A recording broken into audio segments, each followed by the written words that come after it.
Good morning, this is Poem Petrov and you are listening to episode number 11 of the morning show for managers. The topic for this morning is hoping and reading minds are not good strategies. Of course they are not good strategies, but yet some people or many team managers are using them as strategies that things will get better by themselves, but things never get better by themselves. They only can get worse, not better. Now, many managers go into these corridors of misunderstood diplomacy, being silent and not talking about things that they disapprove of. But yet, they hope that the surrounding people will read their minds and correct themselves. This self-regulation might happen sometimes, but of course it happens only in your dreams. It doesn't happen in real life. Hoping that someone else will read your mind and will come up with a solution to a problem that bothers you is as probable as turning a spring rain into a Morse poem. With few exceptions, people cannot read minds. Most people understand their managers' messages as soon as they turn them from thought waves into vocal waves. Yeah, it's very, very physical, this episode. Although mind reading is not widespread, the hope that someone else will apply it and read your mind is.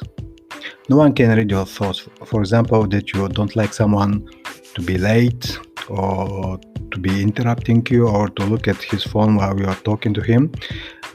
What causes frustration among managers is not the actions mentioned, but the fact that the people are not nimble enough and they cannot think for themselves that these actions are not appropriate. The actions that irritate you can turn from a source of irritation into a source of inspiration. The opposite of this hope of reading my mind is direct communication. It turns out that it's very simple and of course not easy. Let's use some example. Let us say that a colleague of yours leaves his unwashed cup of coffee in the kitchen. Instead of telling him to wash his coffee cup directly, it would be better first to help him realize what it would mean for the entire floor if 100 people left their cups like that until 10:30 in the morning. So what the kitchen would look like if everybody just went by the kitchen and left their cup there. So 100 people on the floor, you can imagine what a mess. But instead of telling this person to wash his cup, it makes sense to ask questions, but direct questions. The people on your team are smarter than you think.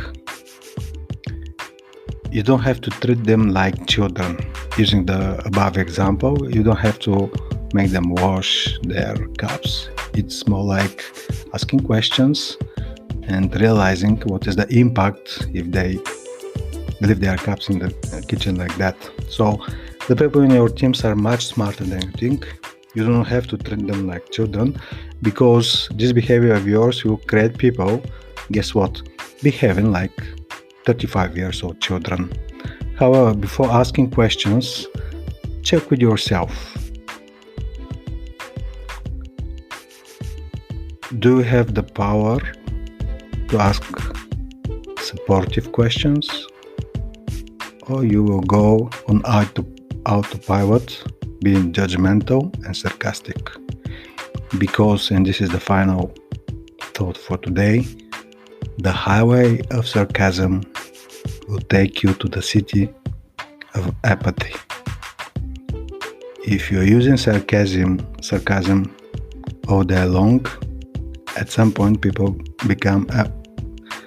will have this apathy towards their work, because somebody around them, especially their manager, is being sarcastic all the time. So this is it for today. Don't hope for people to read your minds.